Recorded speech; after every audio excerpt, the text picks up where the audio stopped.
Hello and welcome back to the channel. Today I'm going to continue with the exploration of our settlement design process and just see what we can do about our starting village of Marchton, and see whether we can apply some of the things that I was talking about the other day to design a kind of like an abstract level of what this village of Marchton is. Now, there's just one thing I just want to recap on when we were discussing the number availability, and it did occur to me when afterwards when I was talking about it that let's just step back a bit. If you think about this, and I was applying this mechanic of effectively capping the number appearing in encounters. So we'd still have a range, but it'd be limited, and it'd be based on the number of levels of our characters. So it'd be a kind of geared towards the threat level posed, and they wouldn't be overpowered, but they wouldn't be underpowered. I was thinking, if you were in a normal campaign and you were the dungeon master, you would probably adjust encounters in a normal game. So you would use your judgment. So basically all this mechanic is doing is just used to simulate the dungeon master's decision and an application of judgment. So I suppose that's maybe what a lot of these sort of rules do. They basically take away the need to actually rationalize and whatever, and they provide a mechanic that does that work for you. So this number appearing, if I was the dungeon master and I had 3 for level 1 characters, I wouldn't have them coming up against 15 goblins in a room. I would automatically try and tone it down to maybe 6 to 8 or something that was more in line with what their level was. Otherwise it would just be a wipeout, and I don't think anybody would want to play that kind of style of game. We're not going to play it to the letter of the law. It will very much be the spirit of the law. So I just wanted to maybe touch on that first. There's just a kind of angle I was thinking about after the event. The other thing that I want to do today is do the setup of Marchton. And I think if I can demonstrate the mechanic of the zone approach that we talked about yesterday, where we divided our settlement into different zones. So I had a total of 13 according to my list, from noble quarter all the way up to our favourite cemeteries and graveyard. And I also want to show how we can, once we've set that up, and we'll do this for Marchton, we'll divide it into different zone areas, how we can set up the individual businesses and services in that, because our characters, the next step they want to do is go out and buy equipment, and they need somewhere to go to buy that and to know that things are going to be available. So I've got some mechanics there that just kind of neatly put these services into the overall zone map, and also whether they are available for the characters to utilize. And there's a kind of process that you can go through with that. Again, it's pretty abstract, but it gets enough granular detail that is probably sufficient for what we need to do. How many times we had just going back to some of my experiences, we had the famous general store in the starting town, where you basically went in and you could buy anything you wanted.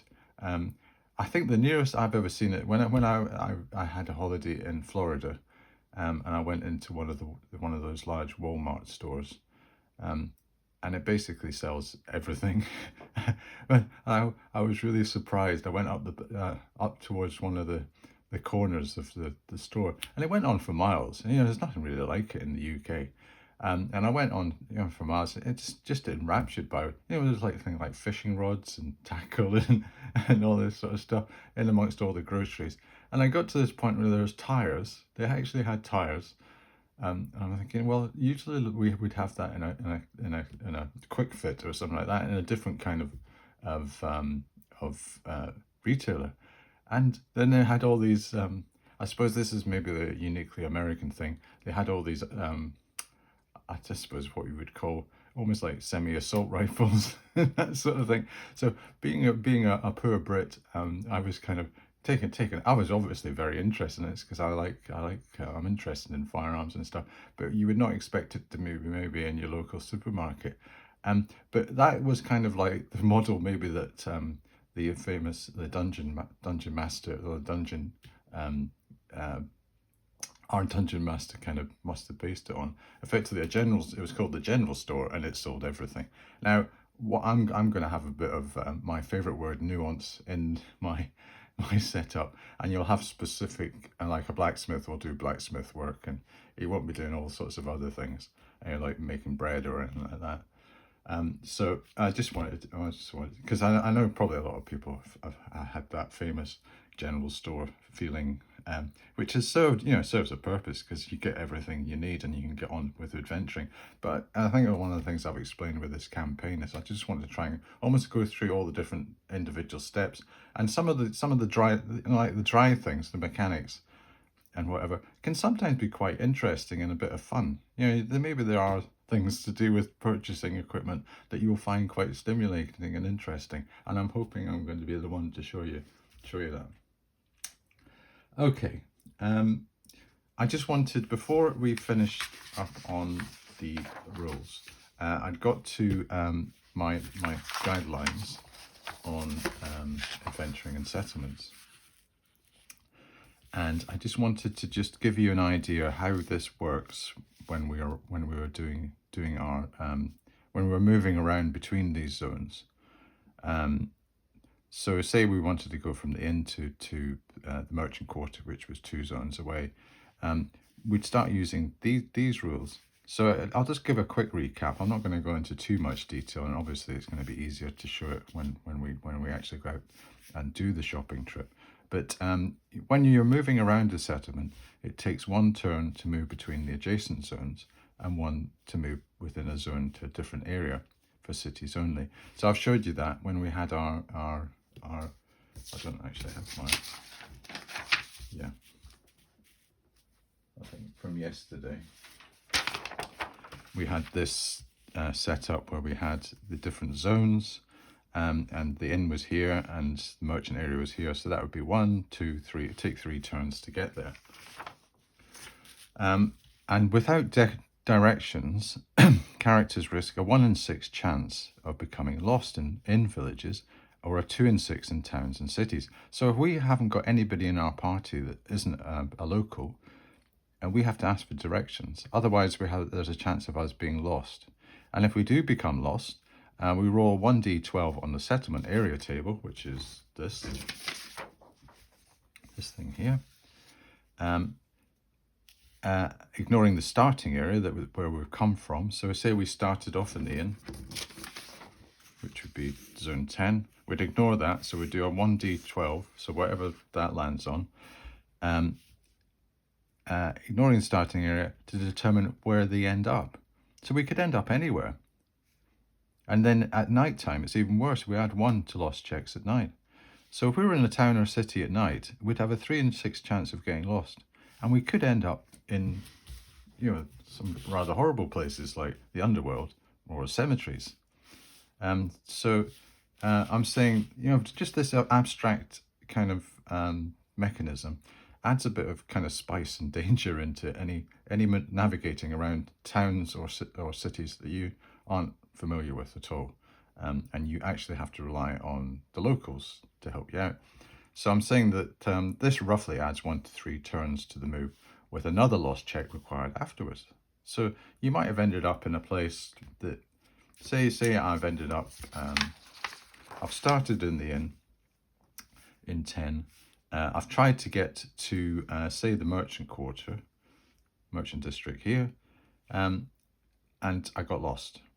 So I roll a d12 and it comes up with, say, let's see, what would be interesting, say 11, and I've ended up in the university and library zone. Um, if I have to take another lost check to see if I can get back to where was I trying to get to, the Merchant district from there, because I'm not really too clever about getting around this town because I've never been in it before, unless I start asking for directions. So if directions are sought, the interaction is an encounter or a 1 in 20. So I'm saying that if you go and ask for directions, there's a possibility that it might be an encounter. And my definition of encounters in towns I'll come to, because it's not just going to be with the general crowd, it's going to be with people of note or interest. But I'll come to that when I reach that. Gaining directions means that the lost check only needs to be made at night, a 1 in 6. And asking for directions take 1 turn. So we're having to do a kind of calculation as we go through. Just keep on, basically like dungeon delving. You have to keep on taking note of all the different turns and adding up. And then like every 3 turns you have an encounter check. So once the characters visit a quarter, there is no longer the need to ask directions or perform a lost check unless at night, when there is always a 1 in 6 chance of becoming lost. So that's hopefully building up a familiarity from the characters of the settlement they're in. And this whole mechanic is just designed to give a kind of bit of flavour to the moving around a village or a town, and not having to put too much legwork into actually designing it and saying, well, the characters go down this street and take a left, and then it's the next street on the right, and that's where you find the blacksmith, for example.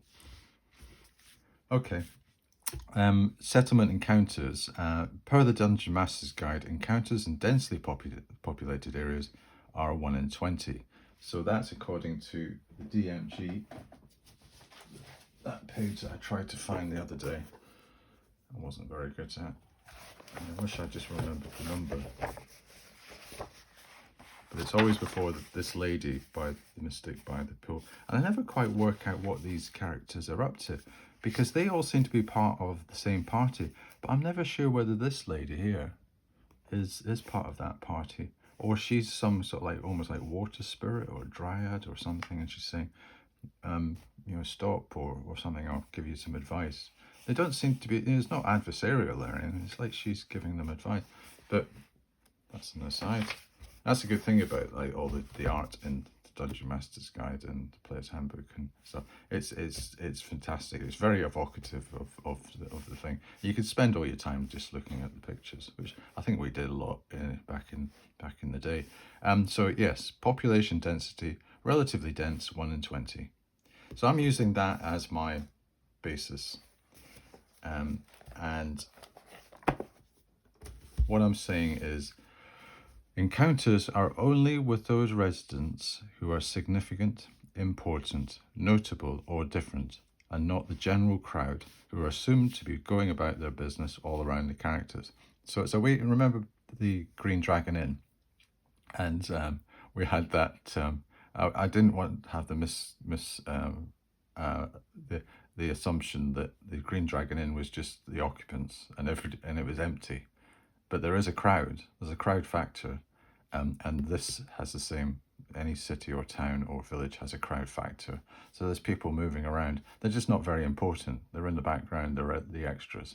So the ones we have in encounters are the actors. They're the people that have the speaking parts, and they're important. And also for a bit of personalization, I've said for encounters, to determine the level of personalization, either go as detailed as desired, or roll. So say, like Fredegar, we had their tendency and we had their personality. This is more optional with people that you bump into in the towns. You could, I thought of just a mechanism where you could roll 1 die 3, and it's always on this scale, with the first choice always being a tendency. The second, if we had say 2, it would be a personality as well. And if we have 3 on the die 3, we could have an attribute of choice such as age or alignment. So according to this, our NPC section, we have all these amazing, really quite rich kind of dimensions to character, and we can use these at our leisure. And that's what I like. I like to just sort of say, well, hey, how brave is this person? Say there's a situation, there's a fight going on. I can certainly, just by rolling on this, if he's cowardly, he might just run away. He could be fearless and get stuck in. That's determines so many different things. So what I'm saying is that we can have that dimension built in, and quite often a very good definition of what a character is like is their where is it? Is it disposition? Where is it? Age. I'm trying to get age. Yes, age, because that is quite a good determinant of just what their character are like. Are they young and immature and maybe a bit naive, or are they kind of old and wizened and either wise or just cranky and a bit nasty? You can read a lot into that. And obviously alignment. If we're going to be in a town where they're mostly lawful neutral, and say I got a chaotic evil. Now I'm not going to have chaotic evil people in the town, but what I could read from that is, this person's a bad one. He's a bad apple in the barrel. There's something wrong with him. So immediately I've got a bit of dimension to his personality. And also, just while we're on that, remember to reflect the cultural influence already generated of the settlement in the way the individual behaves and how this impacts on any interactions. So you will recall, I'll just get on our Marchton. You will recall, oh, that's upside down. Oops, I haven't rehearsed that.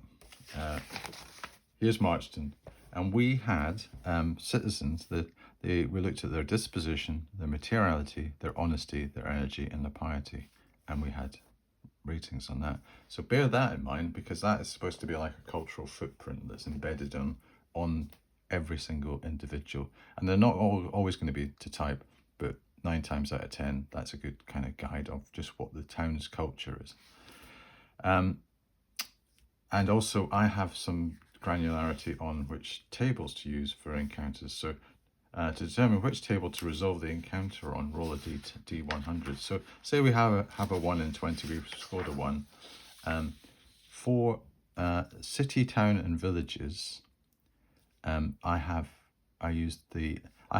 a city town which is Appendix D, I think, or C or D in the Dungeon Master's Guide, and I use that for city and towns. I am in the process of developing. I had developed a village one. I wasn't too happy with it, so I'm kind of reworking that, and far more to align with the types in the city town. I had a few kind of wild cards in it that I wasn't really too happy with, and we either do it on that, so it's one during the day. It's not 01 to 60. It's in that, or my men general table. So my men general table was that one that had. What's this one? All these different professions. Scribes and tailors and weavers and that sort of thing. And obviously that's less at night. We go into that. Now the Dungeon Master's Guide actually states this in the city town encounters. It says, per the Dungeon Master Guide, these must be, we're talking about an encounter, these must be appropriate to the area, and improbable encounters can be ignored. And that's a quote. So if it's ridiculous, although I don't think we've had too many generations that we haven't been able to cope with so far. We've had a lot of things thrown at us, or we've managed to either interpret it or put it into game sense. So I'm planning to use that as, unless it's an absolutely ridiculous situation where, say, we've got a ghost and it appears in the town square in midday. That's just not going to happen. And also I have a mechanic. I'm not going to really go into too much detail here just now, but just on what the individuals are doing when you do encounter them. And that just gives a kind of a bit of flavor to the interaction. And it doesn't mean to say that, it doesn't mean that when you have the encounter that you're suddenly thinking, oh, why are they doing it? It gives you a kind of just a quick hint. So like say it's just like one of the things is going, it's a 2d6, so it's got the bell curve, so it's going to most likely to be here going about business. So they're just doing the job. But it could be other things like fighting with. And when it's got a prompt, you have to put who else are they doing it with. So you roll again on the encounter table. They could be fighting with the town militia, the guard, or something. And then I'm saying that if prompted, determine other parties involved in the encounter and the likelihood of reaction or interaction, and the reaction rules can govern any communication between the parties. So we've already demonstrated how the reaction rules work, and they seem to work quite well in the Green Dragon Inn. One interesting thing that I did think about when I was designing my settlement rules was what I called settlement hinterland. Now, by hinterland, what I mean is the area outside the main settlements. So in the case of our starting hex, we've got Marchton and we've got Hawksmoor. So we'd classify them as our major population centres. 400 here and 600 here. Now, the hinterland, I'm saying, is all these other hexes, apart from these two, where there might be some, just a scattering of people living. Maybe there's some fishermen along the Long Lake. There might be some more on the East Lake. There could be some woodsmen up in these hills, and certainly maybe woodsmen in here, lumberers, that type of thing. There could be miners that are doing work in these mountains. So that's what this mechanic does. It says, to reflect the likelihood of further habitation in civilized areas, for encounters in subhexes outside the settlement and within the overall inhabited hex, there is assumed to be a chance of finding a small number of homesteads, camps, mines, stockade, and other forms of human occupation. So when we are, if I just go back to my other table, I can find it, here we go. At the bottom of this, I say, so this is us outside, say we're on the road between, or the track between Hawksmoor and Marchton, and we come across an encounter. Now, I will say that encounters are in groups of 1d10 or alone 50% of the time. So 50% of the time, say there was a woodworker, 50% of the time it's just a solitary woodworker, and that's the end of the story, and we can have our encounter. Or 50% of the time, encounters are in groups of 1d10. And then we have a 20% chance, if in group, that they are in their own habitation. So that's things like shepherd's hut, miner's camp, mine, say a lumberer stockade. It's that type of thing. So if suddenly we start dispersing a population across the area and make it sound a bit more realistic, that it's not just, I know it's dangerous out there, but there might be reasons why they're there. They might always live there, and there might be temporary things. Like a lumberer stockade, it might only be there during seasonal or something like that, or shepherd's hut, again, it's just occupied during certain times. And then the population deemed dispersed across the hex is assumed to be an additional 10% of the total number in the settlements. So for Hawksmoor, which is 400, and for Marchton, which is 600, that's 1,000 people. So we're saying there's probably 100 dispersed across that entire hex. And what I want to do, and it's probably unlikely we reach that, but there is a theoretical cap on when we're having encounters. I'm saying that this is capped if for any reason more than this number is generated through encounters.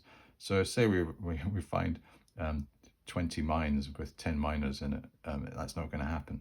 It's going to be a maximum of 100 other people, and after that any encounter will be with individuals.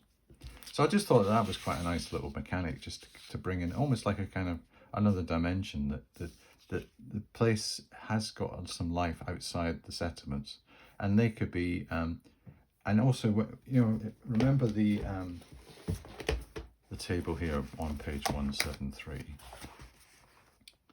and it almost puts into context what these really are, because my interpretation of single dwellings in a hex, when you're initially seeding them, are almost like special single dwellings. So say we roll up a single dwelling. I'm thinking more down the lines of, say, a group of monks that are devoted to a certain path or whatever, or maybe there's a little group of assassins and they've got like a little chapter, or it's that type of thing. It's almost like a little specialist reason, a cult. Maybe there's a few little cultists sitting there scheming away. It's a very kind of specialized thing, and that's where you could maybe use your imagination. And I'm sure I'd work out a table on that at some stage, but we haven't really come across this single dwelling yet. Okay. Have we got anything else? And then I'll talk about the availability of services and equipment once we have done a bit more on Marchton. Okay, I think I've covered most of the things I wanted to on that.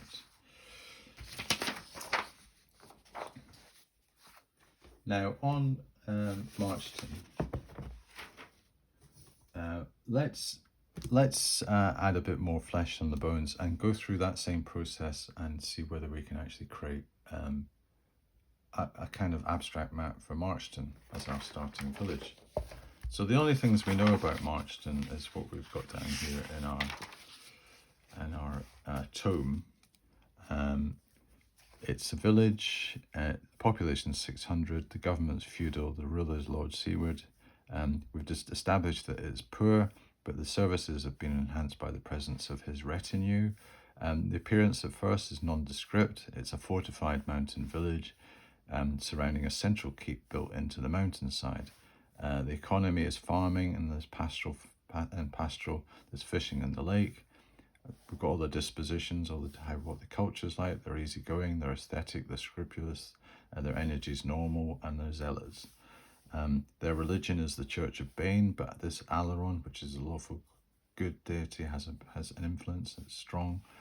They're known for their food and their cooking. The trout from the Long Lake is superb. That's been dealt with in the Green Dragon Inn. Recent events were that we had an incursion of brigands. These are Roger's roughnecks. There's been guerrilla warfare going on, a bit of counterinsurgency helped by Jasper, our resident thief. They've been caught by Roger's roughnecks have been caught by surprise and forced back into the Badlands. So they've retreated beyond this hex back into here. And our inn is the Green Dragon Inn and landlord's Fedigar. And that's kind of all we know about it. So a bit of history has been, we've got a chaotic good faction, which is a minority. There's the retinue factor in the town economy, so we know that's going to impact things. There's a previously occupied during the time of the Empire. It was abandoned once the settlement became untenable. It was resettled in the last 50 years. And what they've done is recycle prior infrastructure to create civic buildings and a big central inn. Okay. So we can use that as kind of a guide of just what we are talking about when we come to do our design, and think about what these zones mean. So what I propose to do is we'll do a high level map of Marchton. So we have Marchton, and we do know that there's a central keep built into the mountain. And we know that there's the Green Dragon Inn, which is a strong, almost semi-fortified structure. Strong, fortified. Okay, so there's some basics that we know about it. And also I alluded to the fact that we had a sage who was relating things in the Green Dragon Inn. told us all about that palace. So what I plan to do is seed Marchton, and per the rules which stated, I think for, I've actually got them in front of me, but for villages, yeah, here we go. Determine the settlement set up by deciding on the positioning of the key locations in the area table in terms of their distance from the starting inn. So we have our inn, which is the Green Dragon, here. Now, what I mentioned the other day was villages aren't large. So if this was a city, we would have 6 zones. So the fact that we've got 3 kind of limits the dispersal of things. These are all going to be quite close to each other. So imagine if you walked across, you lived in a village of say 1,000, it wouldn't take you very long to walk from one edge to the next. So we're saying that's going to be 1, 2, that's about 20 minutes. You know, that's probably a long time as well. You know, maybe too long, but maybe you stop and you talk to people and whatever. And again, you know, talking about the crowd thing, just think about, you know, when you are walking around a city or a town or whatever, how many people do you classify as encounters? You know, most of the time you just pass people and that's it. And they're all like walking across. You know, if you had an encounter with everybody, it would take you ages to get across, and you'd be all involved in all sorts of different altercations and all sorts of things. So it's the same kind of scenario in for characters. They're only going to meet people that are purposely there to meet them, or they want to avoid, or something's going on that's out of the ordinary. Okay, what I think we can do is actually assign. So we'll do the first one. We've got the noble quarter, and let's see where that is. 6. So we have a noble quarter, and with our understanding of the situation, the noble quarter is probably going to be seawards, and he's probably got a keep, so that's probably going to be a keep, and that's probably going to be the central keep, so that's going to be where the mountain is, and that's where he is. And then we have a merchant district, and that's 4, so that's going to be here.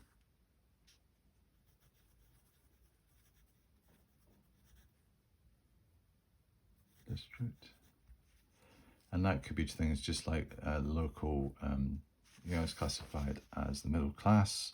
So they're going to be, it's going to be like a commercial area with probably better shops and facilities. And then we have our slums, and that's here, which was very much like what we were getting last time. And we have our artisan quarter here.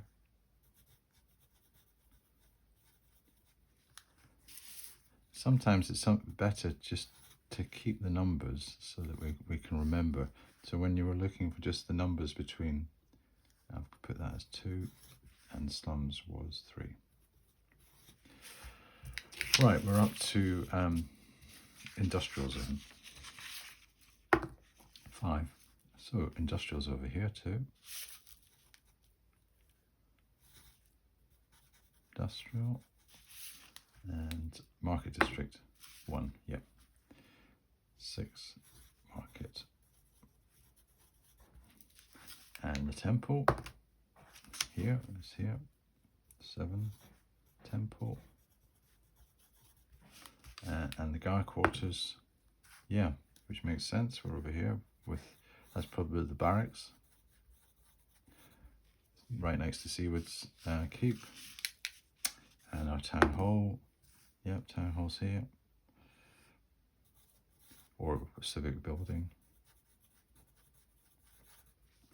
And our entertainment is already decided because that's 10. Academic quarter, grand title, academic. If we have an underworld location, this should be rolled anyhow, because you never know, we might have something going on with the underworld. So it's here.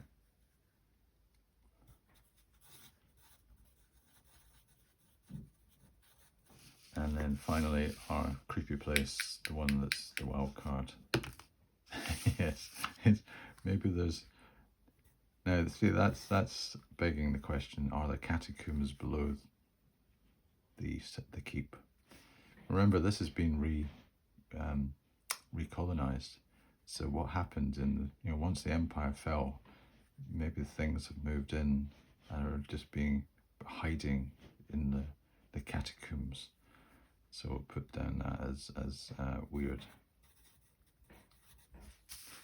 Okay, so that's what we've done. We've basically populated this Marchton, and what we need to do is put the spin on based on the context of what we know about it, what these things are likely to be.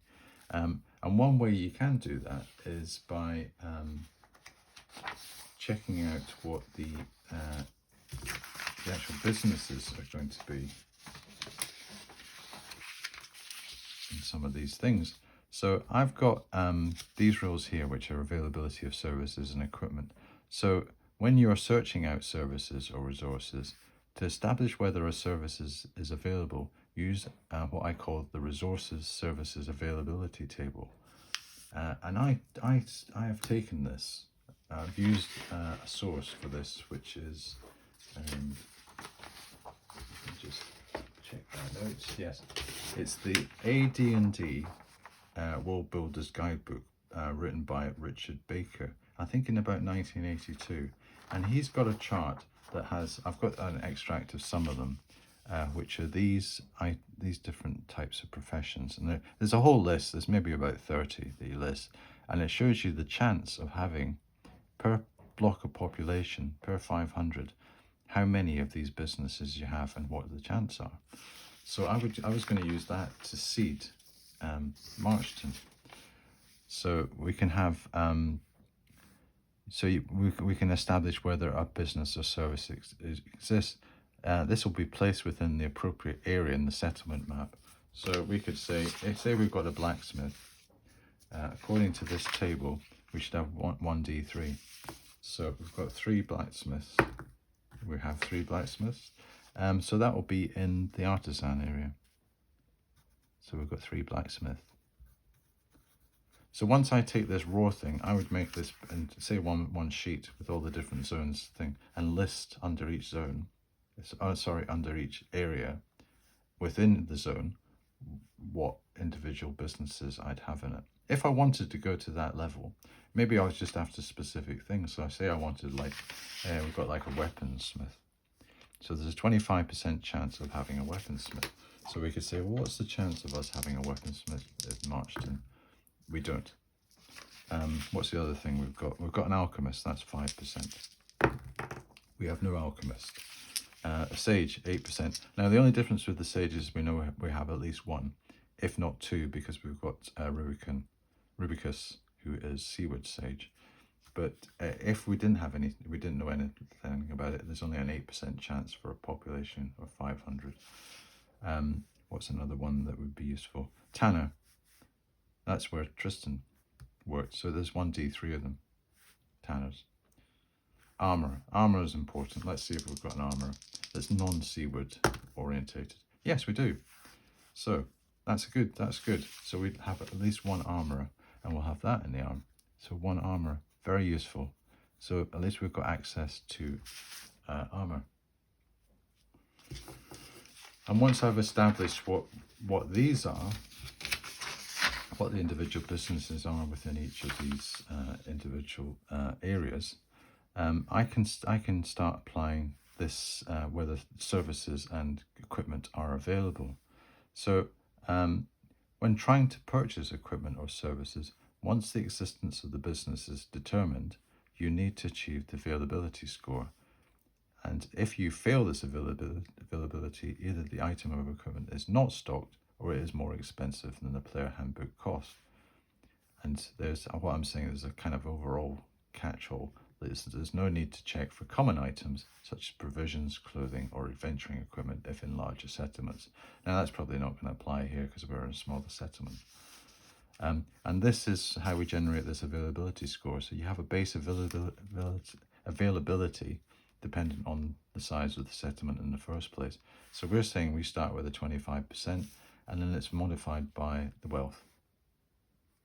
So we've got, we're poor, none are very poor, so we'd have a -15. So we'd only have a 10% chance of availability. But what I'm saying is that there's a boost from Seawood's injection of basically resources.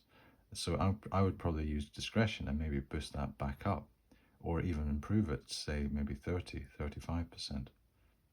You see how you can apply those sort of things just based on what kind of what things we've done so far to shape the actual economic realities. Okay. I realise it's going into quite a lot of detail. There's a lot to absorb in this. The main purpose of this was to try and just kind of do an exercise and say, well, where are these things if we were going to walk around Marchton? We've kind of almost got a rough geography in our mind.